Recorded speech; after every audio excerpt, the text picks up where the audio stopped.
الجهويه للمديريه الجهويه للوكاله الوطنيه للسلامه الطرقيه بجهه بن من الخريفره. اليوم نحن بصدد كنا بصدد يعني اللقاء ديال اللجنه الجهويه للسلامه الطرقيه بهذه الجهه برئاسه السيد الوالي مشكورا وحضور جميع عمال اقاليم الجهه والمسؤولين على الجهه. الغرض من هذه اللجنه هو يعني المصادقه على المخطط الاستراتيجي الثاني للسلامه الطرقيه بالجهه، واللي كيشمل يعني جميع الرهانات والدعامات الاستراتيجيه اللي كتفيد يعني الرفع من مستوى السلامه الطرقيه لا بالنسبه للراجلين ولا الدراجات الناريه ولا يعني الحوادث التي تتورط فيها عربه واحده، وكذلك النقل المهني والاطفال.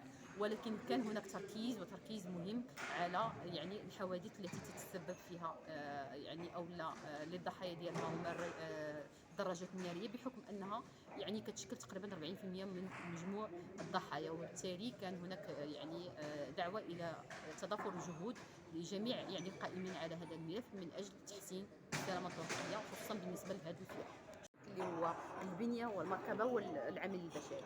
فيجب الاشتغال على جميع هذه المنظومه من اجل يعني الرفع من مستوى يعني السلامه الطرقيه. لا يمكننا ان نجرم جزءا دون الاخر، يعني نعم. كاين هناك تفاعل ويعني ديال هذه العوامل كامله اللي كتادي ربما يعني تفاقم حوادث حاول. السير.